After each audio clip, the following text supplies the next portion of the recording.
Share your screen and start. How do I show my screen?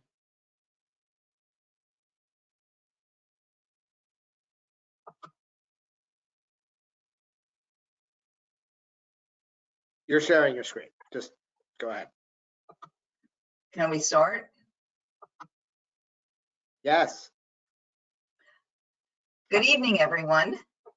Thanks for coming this evening to hear our presentation, specifically for Oxbridge Academy families, about primarily focusing on SAT versus ACT and which test is better for you, as well as the role in college admission and scholarships and financial aid.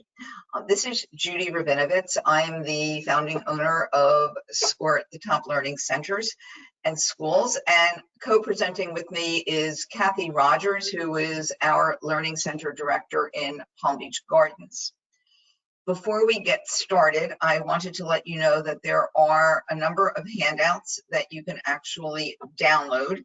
If you look at your control panel in the upper right corner of your screen, you'll see a little plus sign next to the word handouts. If you click on it, the section will expand and you can then click on the handouts that you'd like to download.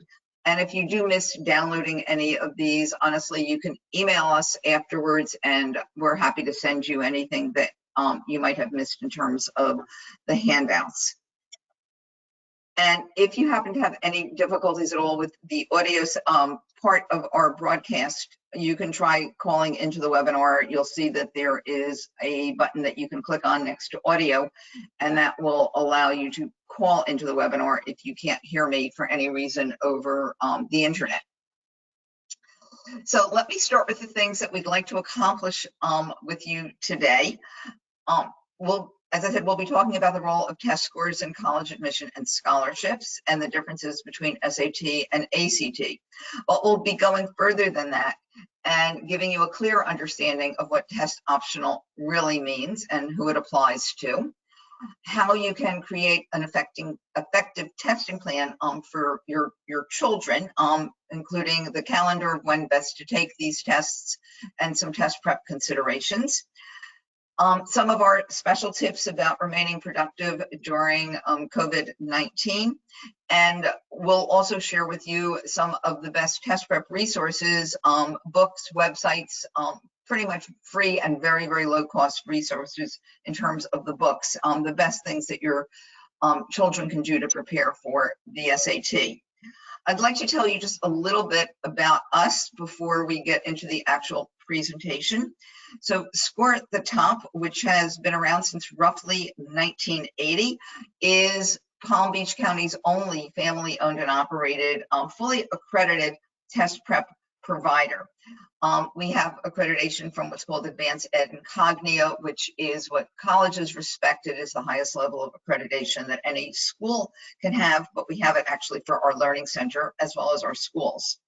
And we have proudly been able to present test prep workshops at quite a few of the area schools over, the past easily 20 plus years, and including having done a number of test prep workshops over the years directly at Oxbridge Academy.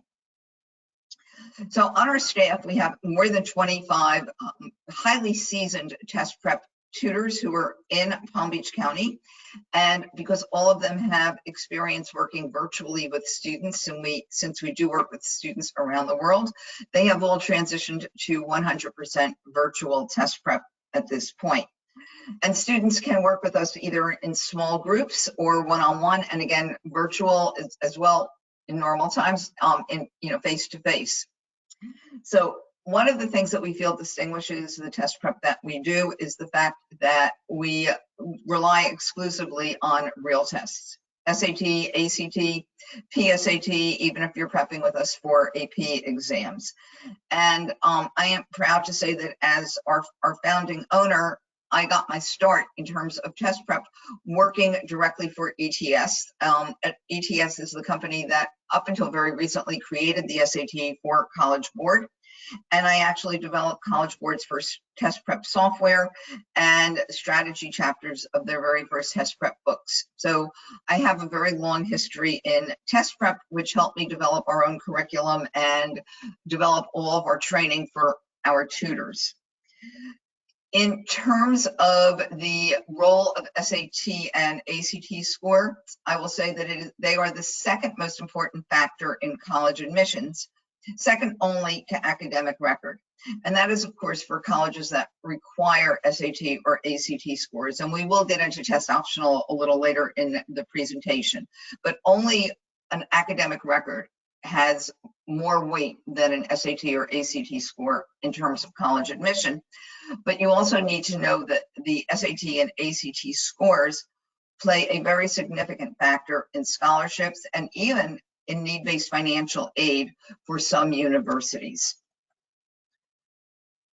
Just a little bit more about the role that scores play in terms of scholarships is looking at a published table from Auburn University. This is on their website, and it gives you a sense of if you meet these benchmarks that you'll actually be able to earn an annual and 4-year award.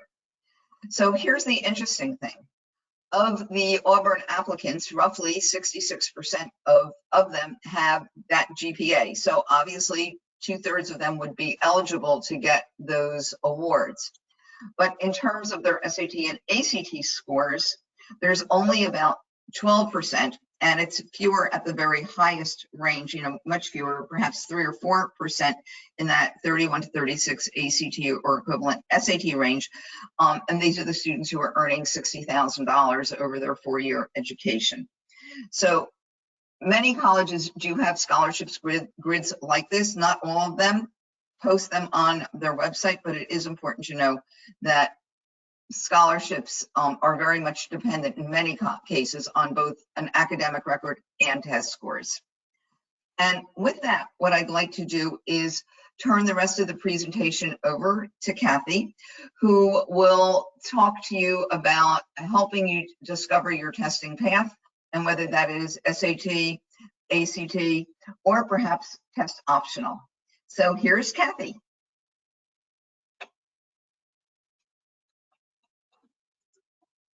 Was that unmuted? Hold on. Am I unmuted now? Anyway, thank you for having us. I want to say thank you to Wesley and Zoe for giving us this opportunity to speak with Oxbridge families about ACT and SAT and all the other things we're going to talk about tonight.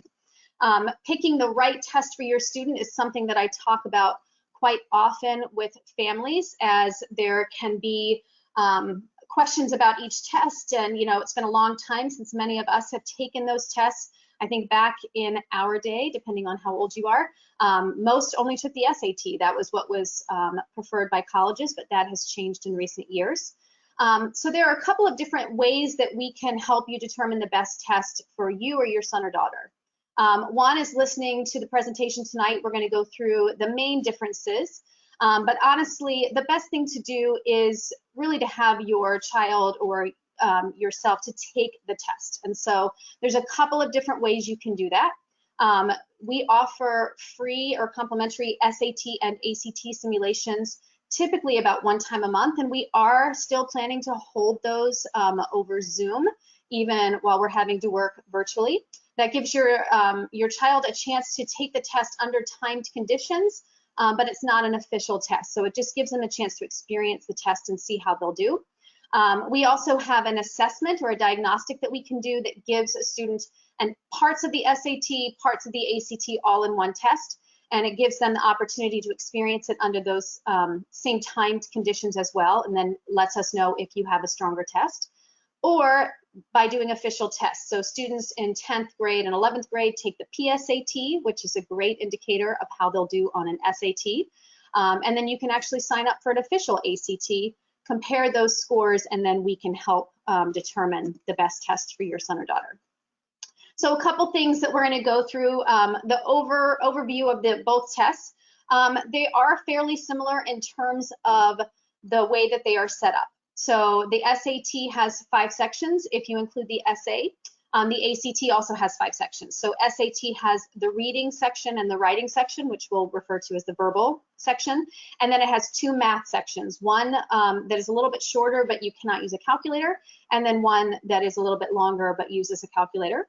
ACT is a reading section, a writing section, 1 math section, and then it also has that dedicated science section.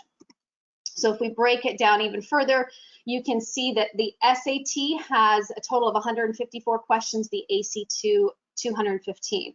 So one of the biggest differences between these tests is the timing. The tests are about the same length, but you can see that there's so many more questions on the ACT versus the SAT. So oftentimes the timing for the ACT can be difficult for some students. Reading is probably the biggest place where we see that timing issue. Typically, you have about 13 and a half minutes to read a passage on the SAT and answer 10 questions. On the ACT, you only get about 8.5 minutes to read the passage and answer 10 questions. So a couple of the other differences there, SAT tends to be a little bit more analytical. They want you to analyze things. They get much more into inference, whereas the ACT tends to be a little bit more straightforward and the passages aren't quite so difficult. In fact, when a textual analysis was done, it was found that SAT passages tend to be at a freshman level of college when you're talking about the level of difficulty versus the ACT, which tends to be more at a sophomore level in high school. So while you do get less time on the ACT, the passages that you're reading are not quite so difficult, and the questions do tend to be a little bit more straightforward.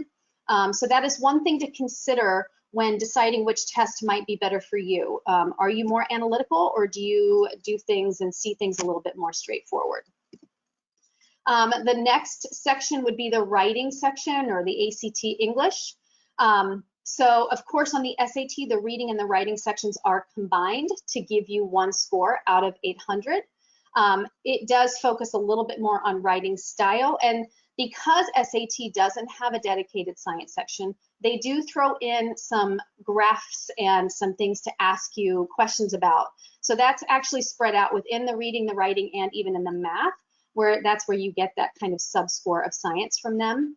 And SAT does still, while they don't have the dedicated vocabulary section at the very beginning, they do still have words in context. And so vocabulary is still something that is tested pretty often on the SAT. On the ACT, your writing section score is scored separately. It's one of the 4 that go into your average to get the composite. They look a little bit more to the grammar and the punctuation. Again, here's another timing issue. The SAT has 45 questions and you have 35 minutes to complete it. The ACT has 75 questions and you have 45 minutes to complete it. So it's actually, you can see a much more strict time.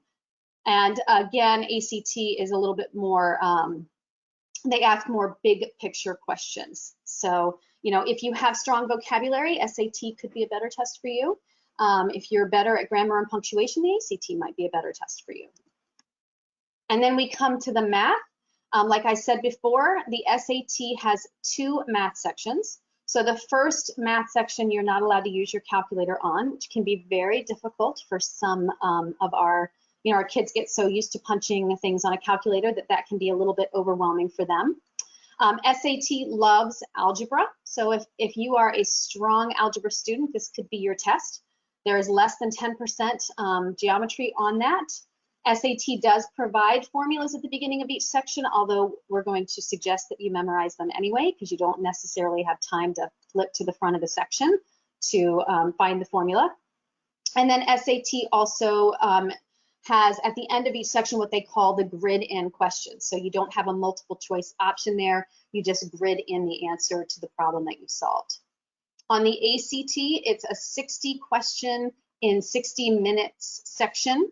You do get the calculator for the entire test, and there are a few more topics that are tested.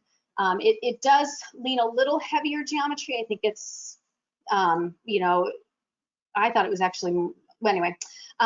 So if geometry is a strength for you, that could be a good test for you. They do test you on more difficult topics like matrices, graphs, trig, logarithms, but those tend to be only 1 or 2 questions throughout. And so if it's not your strength, it's something that you could potentially skip and guess on. No formulas are provided though on the ACT, so you definitely need to memorize that, and there are no grid-ins on the ACT. The other thing that I have found about the ACT math section is it is very repetitive in the types of questions that you're being tested on. So specifically when it comes to formulas, there are specific formulas you just need to know. But if you will memorize them, you have a leg up. When you get to that question, if you know how to find the midpoint of 2 points on a graph, you're going to be fine because you know it. If you don't know it, then you're stuck guessing. So I feel like that is a test that if you memorize those things, you give yourself a leg up. Okay, so just to kind of break that down again, if you hate geometry, SAT is probably your test. If you can't live without your calculator, don't love wordy problems, ACT might be more your test. Big difference for the science. I briefly mentioned this before, SAT doesn't have a dedicated science section, so they have placed graph and figure type questions throughout the reading, writing, and the math, where you basically match up what is in the writing to what the graph says. They do have 2 science-oriented reading passages as well, which is where you'll find those graphs. For ACT, you have the dedicated, some call it the dreaded science section. It does come at the end of the test. Your brain is already a little bit tired. And it can be a little overwhelming for some students. You have 6 passages, 40 questions, 35 minutes. The science section on the ACT, though, is not really based on scientific knowledge. What it's based on, what it really is asking you to do is look at the graphs and figures and pull the data that the questions are asking you out from those graphs and figures. So we often tell students to treat it almost like a reading comprehension. Your answers are in those graphs and figures, usually. And so it's right there. It's just learning how ACT is asking those questions. Usually there's probably, I would say, 4 to 6 questions that are knowledge-based, but they tend to be general knowledge. So remembering what photosynthesis is or how to balance a chemical equations, those are the kinds of things that you kind of have to know. So if you love science, ACT could be your test. So difference between the essays on the SAT and the ACT, it's my opinion. I don't love the SAT. I'm not a stronger SAT taker, but the SAT essay is a little bit more difficult. You have to analyze a text and then explain how the author used different things like word use or imagery to defend their argument. You don't express any kind of an opinion. If your child has done AP Lit or AP Lang, it's very similar to that type of essay and exam. You do get 10 more minutes. You get 50 minutes to write that essay on the SAT. On the ACT, they give you 3 perspectives, and you have to analyze each perspective and then make a case for your own. So some kids like that because after the prompt, they're given the 3 options, and then they can just pick one that they like and write about it, and you get 40 minutes on that. One note on essays is there are very few colleges that require the SAT or ACT essay anymore. And I think there's only 28 total that require or recommend the essays. We always tell kids if it's recommended, that means it's required. So you should just go ahead and do it. So if your child is not planning to go to any of these schools, then they can skip the SAT or ACT essay. I really think what's more important at this point is that you put your time and effort into your application essays. It's the one time in your college application that you're not just data, and you can really show the school who you are and why you belong there. In terms of cancellation policies for the SAT and the ACT, SAT has to be done within a couple of days of taking the test. I think it's 4 business days. So typically the only reason you would want to cancel a score is if you were sick or if you know that you completely messed up your bubble sheet. ACT is a much nicer cancellation policy because you can get your scores and then write to ACT and they will permanently delete that score from the record. So it almost feels like there's a little bit less risk with the ACT. So in summary, SAT versus ACT. The nice thing now too, just as an aside, is if your child qualifies for the PSAT, for the National Merit Scholarship from the PSAT, they can take an SAT or an ACT now as the confirming score for that. So it doesn't matter anymore which test they take. So why would you take the SAT? Again, we talked at the beginning, if you happen to take both tests and you score higher on the PSAT or an SAT, then we're going to recommend that for you. If you're a strong reader, strong vocabulary, hate geometry, timing, if timing is an issue, these are all reasons that you would take the SAT. Why take the ACT? Again, that score comparison, if you happen to score higher, we're going to suggest that for you. If you're more of a detailed reader and less of using inference, then that would be your test. If you're good at geometry, if timing isn't an issue for you, some people don't have any issues with the time, that would be your test. And like I said, it is risk-free because of that cancellation policy, which is really, really nice. Here are some of the national average scores for 2019 students. You can see the national average for the ACT rounds up to a 21, and it's about a 1060 on the SAT. Here are our Florida University admission stats for fall of 2019. Obviously, UF and FSU tend to be the really popular schools because there are state universities. And those are the two of the toughest schools to get into, especially UF. UF is a top 10 school in the nation. So, you know, it can be tough to get into these schools. So this is just for our Florida University system, some of the scores that are required, the mid 50%. And this as well just gives you an idea for some of the schools around the country, some of the higher rated schools and more selective schools, what they're looking for. You can always go to a school's website. I find the easiest thing to do is just Google Penn State admission requirements, and you should be able to find these things on the site to give yourself an idea of how you're scoring and where you might need to work to improve that score. In terms of Bright Futures, they made some changes for our rising seniors. So what used to be to get the academic scholarship, the GPA has remained the same and the hours of community service have remained the same. ACT has always been a 29, but SAT has raised that score to a 1330 from a 1290, so 40 more points on the SAT. For the medallion scholarship, the SAT has gone up from an 1170 to a 1210. ACT actually dropped from a 26 to a 25.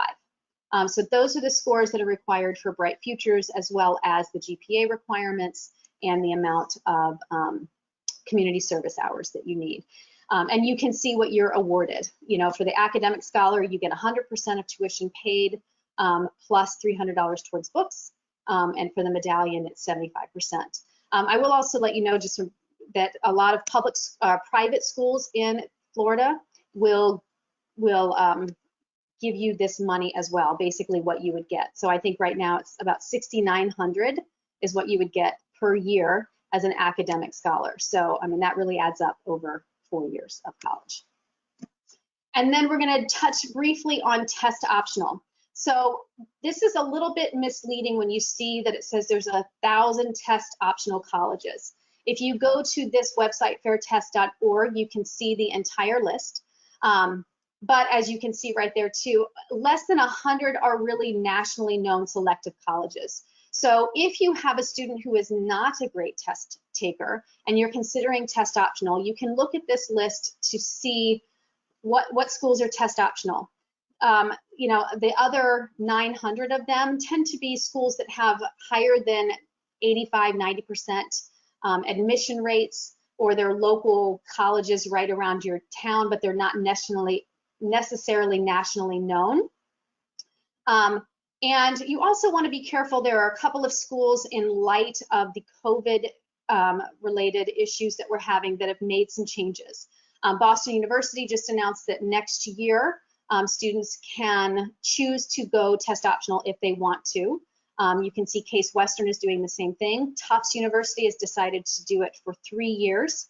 And actually right before we started the webinar, Judy found out that Trinity University in Texas has also decided to go test optional, but I don't know if that's for 1 year or if that is ongoing.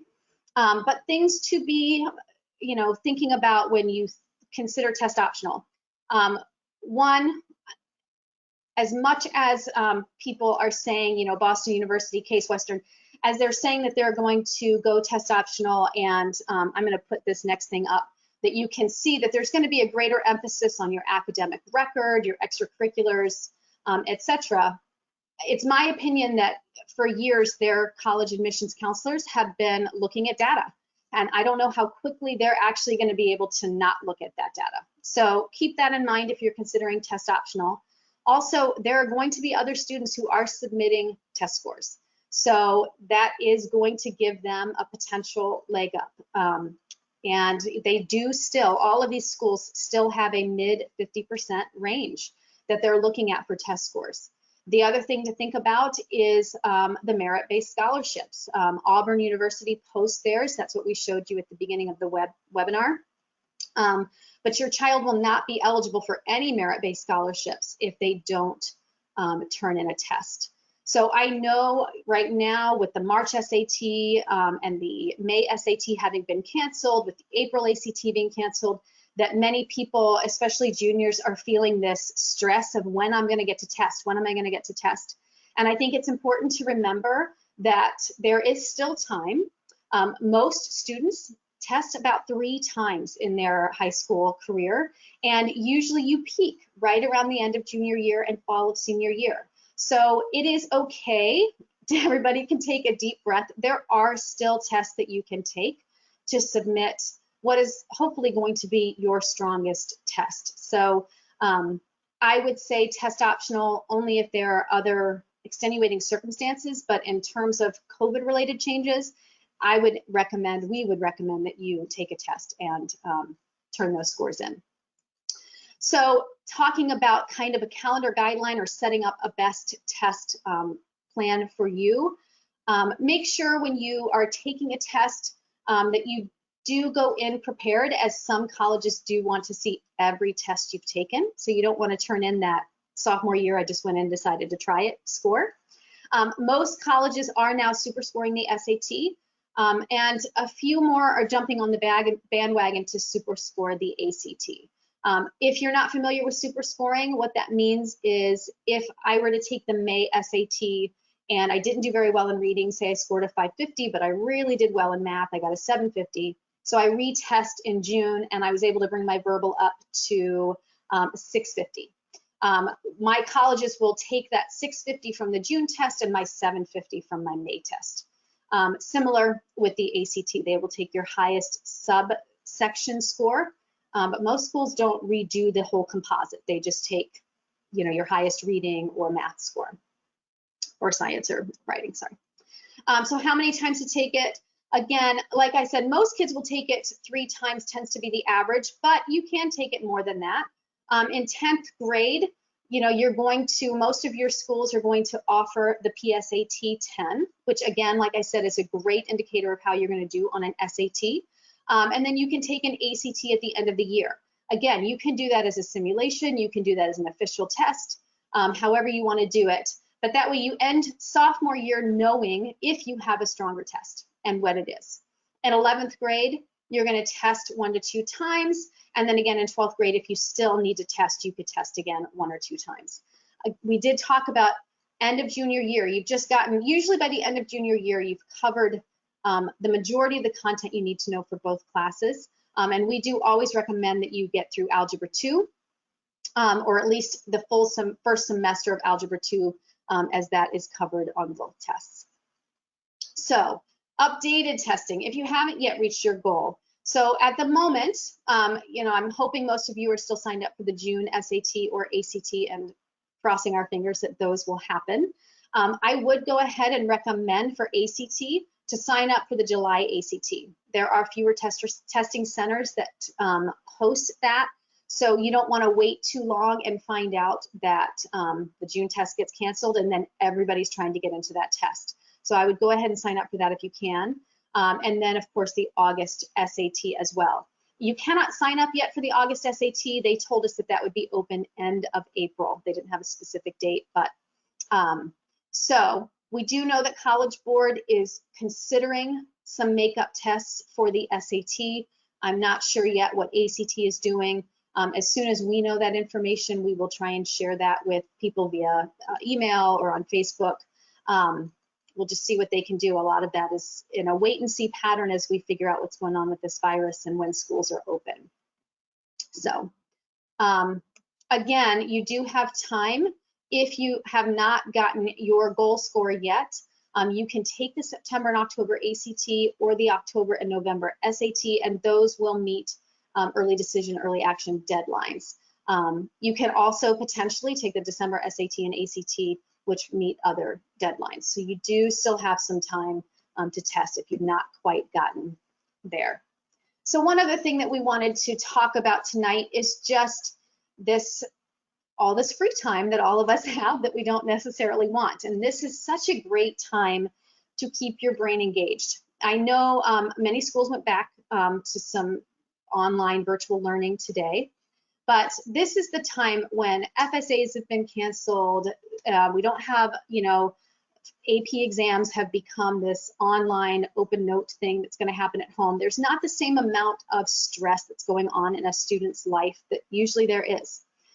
So something that we had read recently kind of talked about this idea of using this time wisely. So this graph shows you, when everyone is learning, you have hard workers and you kind of have an average learner. And they're both showing some improvement. They're moving along kind of at the same scale at their own rate up there, but they're both moving. You don't have such a big gap in the difference between the hard worker and the average worker. But at a time like what we've just experienced, when many people, especially for test prep, have put on a wait and see attitude, if the wait and seers aren't doing anything, your child has the opportunity right now to really, really set themselves apart from their peers by continuing to study, by continuing to prep. These tests have taken on even more importance in June and in the summer because you lost your March and May option or your April option to take those tests. So now is the time to stay focused and to give your kids that opportunity to set themselves apart. I know it can be hard. It's, we're all home. We're all experiencing a sense of drag, I think, in what we want to do. But for those who really want to set themselves apart, now is the time. I've even forced this on my own students who are home from college, saying, okay, you're online, but you've got time to learn some other things. So we're making them do some extra stuff, which they love. But anyway, a great example of this is Isaac Newton and what happened during the pandemic back in, I can't even remember the year, sorry. I think it was like 1918 or something. So during the Black Plague, he had to go home and he couldn't go to school. And he chose to use that time wisely.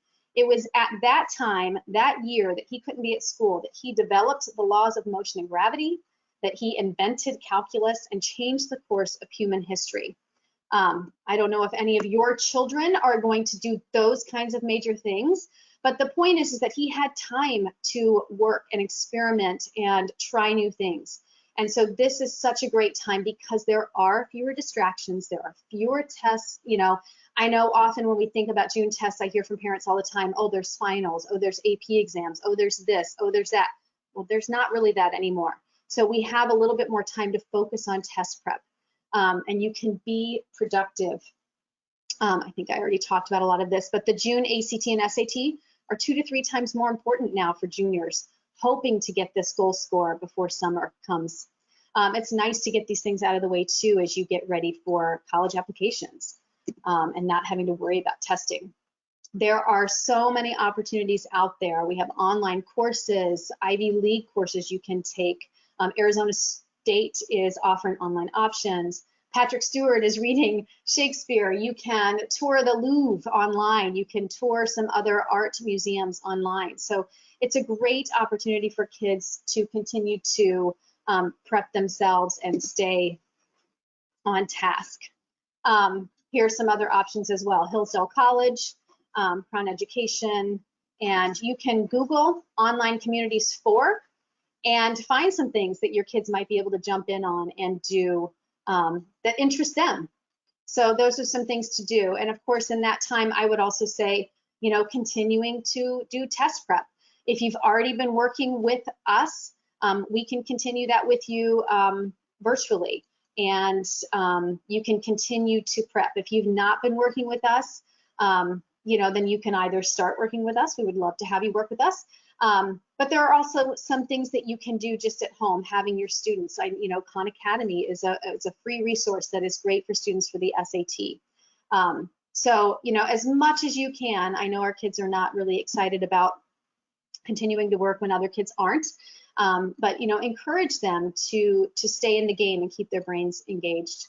And part of what sets us apart for test prep is the proprietary curriculum that we use. Judy mentioned that she used to work for the College Board, and so she took that knowledge and created these test-taking strategies for both the SAT and the ACT. So not only do we talk with our students about the test and cover the content on the test, we also work on strategies for how to answer a math question if you're not sure how to deal with it head on. How can you use the back door to answer that question? Or how to guess. How do you guess the best? So we cover a wide range of strategies that way. We really believe in using real tests. So we pick the official ACT prep guide or the College Board SAT. Other companies that make tests do their best to mimic the test questions and how they're asked, but they're not old release tests, and we feel like real tests are the best. I mentioned our monthly SAT and ACT simulations. These are great for so many different reasons. If you've been doing test prep, it gives you an opportunity to come and sit in a timed environment to see how you're doing, and it might highlight areas that you still need work. If you're not sure of your test, it's a great time to come in and figure out what might be a better test for you. And if it helps build stamina, it's not a bad idea to get up early on a Saturday morning, go sit and take the test like you would. 3 hours, 3.5 hours is a long morning for kids. So the more you practice that, the more you kind of get into that muscle memory. We also, of course, I mentioned we do content review. So if you're having a difficult time with geometry, we can go over that with you. We're going to talk about grammar. We're going to talk about grammar and punctuation and things like that. So we're going to cover all of that. And of course, we want to build self-confidence. Confidence is one of the major things. You know, if you go into something feeling confident, you're going to do better than if you go in feeling anxious and unprepared. So our tutors are so great at building confidence in their students. Speaking of tutors, we do have engaging and inspirational tutors. I really think we have some of the best people that work for our company. Not only do they know what they're doing, but they really are amazing, amazing people. They are highly trained. We put our tutors through the same type of training where they sit and they go through and we talk about those strategies together. They sit in on hours of test prep training and test prep sessions that are already happening so that they can see how other tutors are doing it. And so when they come in, our tutors are expected to be able to answer every question that a student has so that they can help build that. And not answer it just in one way, but to answer it in a couple of different ways. Okay, if you didn't know how to do it this way, we can back into it that way. Because they're so great, they do. I can't tell you how many times I hear from families about the great relationship that they have with their tutor, and oftentimes they will not budge. Once they have that relationship, they will not go with another tutor. They want to be with that person on a regular basis. Studies have shown that relationship is directly tied to how we learn. And so we are very intentional about who we put your child with. If it's not a good fit, we are going to put them with somebody else. You don't have to do that hard thing. You just call us and we will take care of it, because we know that learning is going to best happen when somebody is in a good relationship.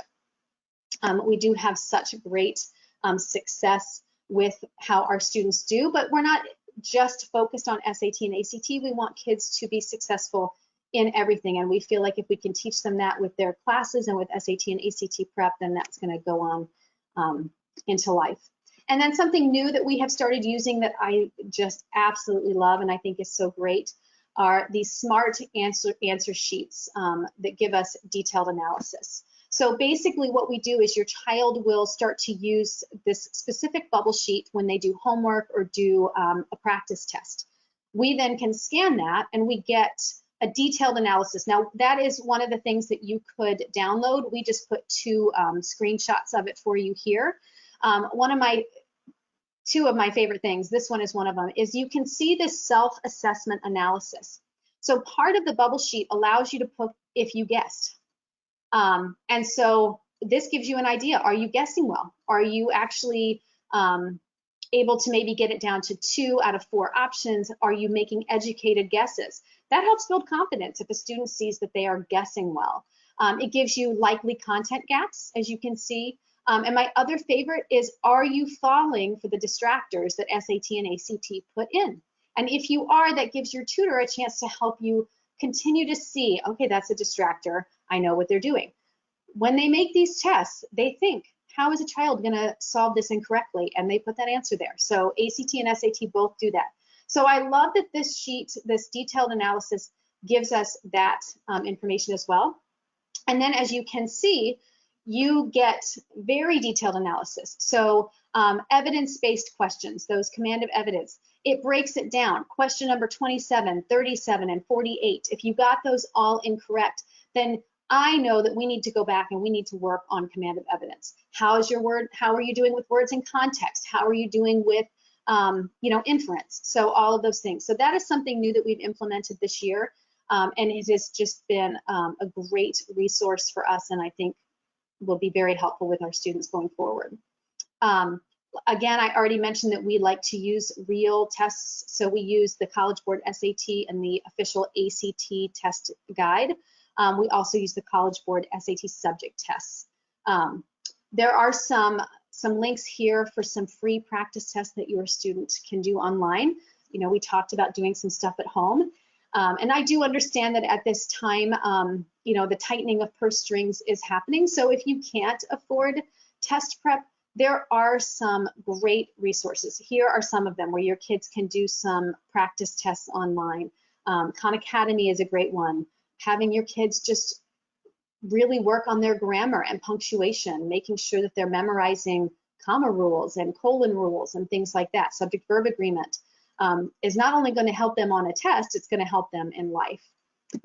So those are some things you can do. If you wanted more information, all of us are always more than happy to speak with you on the phone. And here are our emails and numbers. I am the Palm Beach Gardens location. We have Maggie in Wellington or Kelly down in Boca. And I don't think she's pictured, but Lauren in Coral Springs is also available, but she would be further away for you guys.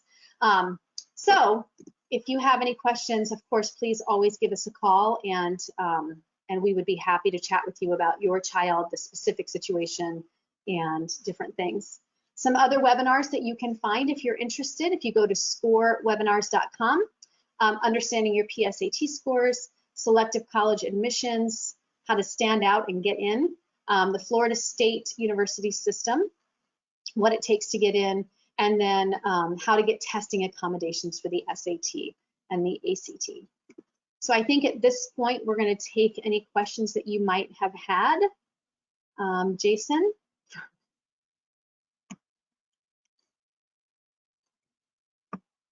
I'm going to go back this way. Do we have So any? far, no questions. Okay.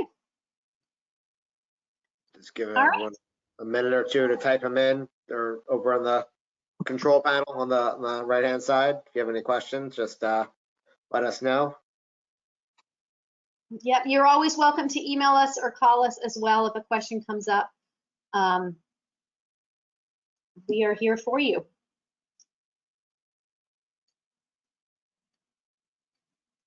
Looks like you did a pretty comprehensive job, Kathy. I hope so. Thanks, everyone. Have a good night. Be safe. Social distance. Good night, all. Wait, hold on. Wait, we got a question. Going?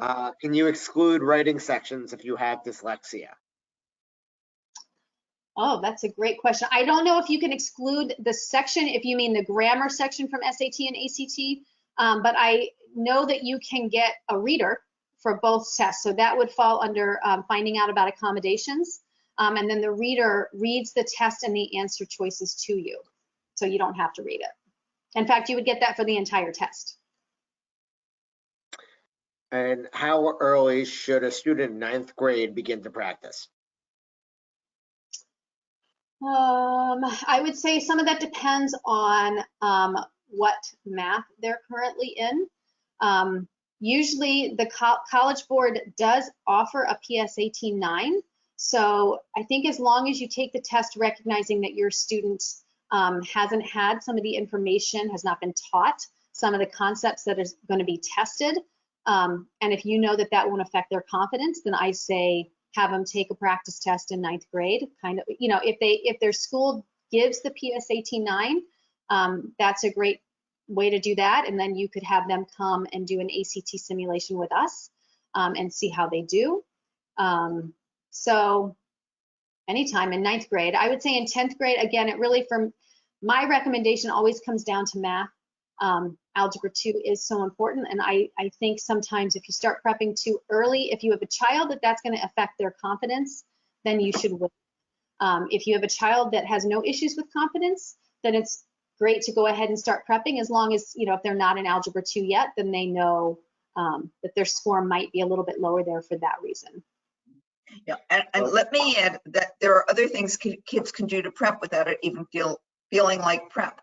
I've always been a strong believer in having your kids like read the newspaper, perhaps, you know, once a week, the Science Times, or magazines that are, you know, not necessarily challenging reading, but to keep your kids reading is one of the, and reading things that they're enjoying is one of the best ways to improve a reading comprehension score without feeling like you're doing test prep.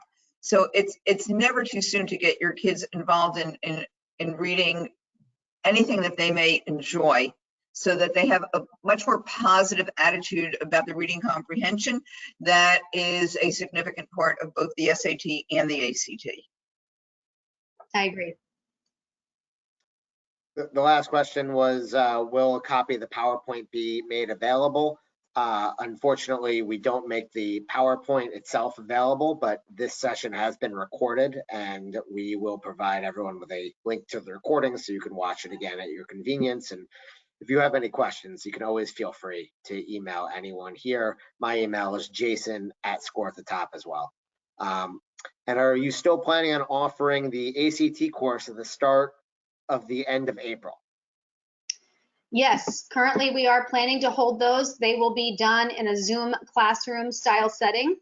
We've been using Zoom for our Score Academy students, and it's been very successful. So yes, we will hold them virtually, and hopefully we'll find at the end of April we can all come back together.